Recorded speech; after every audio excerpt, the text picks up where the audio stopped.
बोलो देवनारायण महाराज की। आज ग्राम देवरा में देवधाम के सामने रखे हुए इस स्वागत समारोह में मंच पर विराजमान प्रधान कासनिया साहब, आपके सरपंच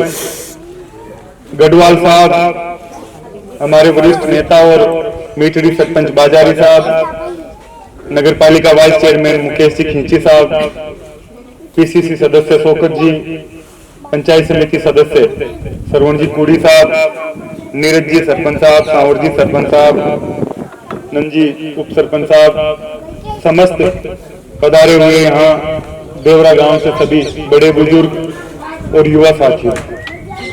जैसा अभी पूर्व सरपंच साहब ने, मंगेश जी ने आप लोगों के बीच अपनी बात को रखा, और मैं समझता हूं कि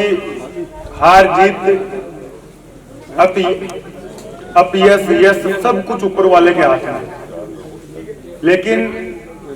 अगर जिस जनता ने चुनकर भेजा है और हम अगर अपने वचन पे ना रह पाए, अपनी बात पे ना रह पाए, तो मैं समझता हूं कि ऐसा काम समझदार व्यक्ति को, जिसमें समझ हो, उसको वो काम नहीं करना चाहिए। मैंने ये प्रयास किया कि 5 साल में जिस कम उम्र में पार्टी ने टिकट देकर भेजा और जो परिस्थितियां इस लाडनू में बनी वो आप सबके सामने है। कांग्रेस से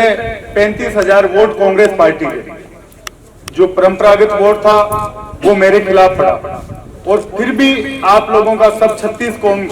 सभी धर्मों का मेरे साथ सहयोग रहा कि मैं फिर भी 13,000 वोटों से वो चुनाव जीत पाया। और चुनाव जीतने के बाद सबसे बड़ा मेरे सामने जो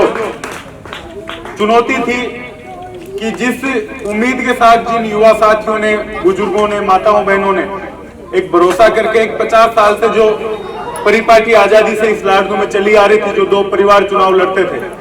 उन दोनों परिवारों के सामने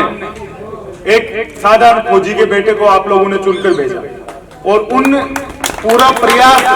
मेरा 5 साल में ये रहा कि आपके उस वोट को मैं कहीं भी नीचा ना देखने दूं, आपके समर्थन को मैं कहीं भी आपको नहीं लगे कि हमने इस विधायक को चुनकर भेजा था और ये हमारे इस कसौटी पर खरा नहीं उतरा।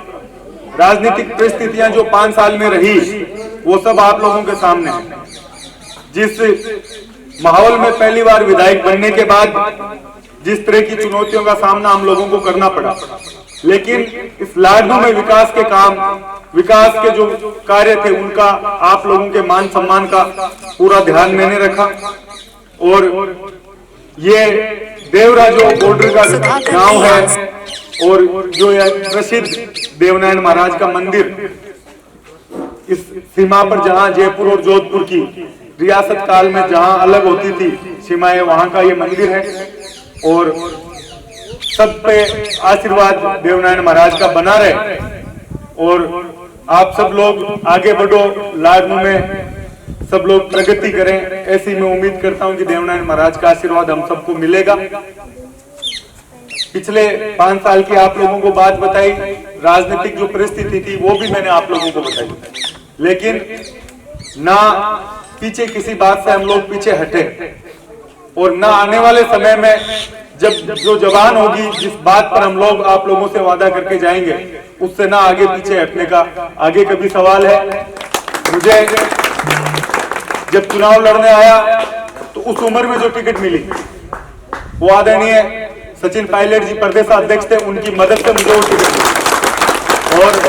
अगर जिस नेता ने हम लोगों को आगे बढ़ाया, जिस नेता ने इस उम्र में हमें टिकट देकर भेजी, और उनके साथ अगर हम अपना फर्ज नहीं निभा पाएंगे, तो मुझे समझता है कि मैं अपनी जनता के साथ भी अपना फर्ज नहीं निभा पाऊंगा। मैं आप सबका आशीर्वाद और ताकत रही कि मजबूती से आप लोगों के बीच काम कर पाया, और आने वाले समय में भी जो काम आप लोगों से, जो वादे हम लोग करेंगे वो पूरा करने का प्रयास करेंगे। एक ट्यूबवेल की यहाँ मांग थी, वो पूरी हुई, एक ट्यूबवेल की और मांग है, उसकी भी मैं यहाँ घोषणा करके जाता हूँ आपके स्कूल की। क्योंकि ये कार्यक्रम हमने देरी से रखा, उसकी वजह से बजट की शॉर्टेज है, लेकिन 2 स्कूल के कमरे और 4 दीवारी की घोषणा आपके इस गांव में मैं करके जाता हूँ। तो दोनों काम प्रधान जी सरपंच साहब की मदद से हम लोग एक ट्यूबवेल, 2 कमरे और 4 दीवारी स्कूल की ये इस कार्यकाल में कराएंगे और ऊपर वाले का आशीर्वाद रहा और फिर जीत कर आए तो जो बचे हुए काम आप लोगों के वो भी पूरा कराने का प्रयास करूंगा। एक बार पुनः सभी लोगों का मैं धन्यवाद देता हूं कि कम समय में आपको शॉर्ट नोटिस पर हम लोग मंदिर में दर्शन का कार्यक्रम था, लेकिन सब लोग आप पधारे और जिस तरह से सहयोग आप लोगों ने पीछे रखा उसी तरीके से मैं उम्मीद करता हूं कि आप लोग मेरे साथ बने रहेंगे। एक बार सभी का धन्यवाद। जय हिंद, जय भारत।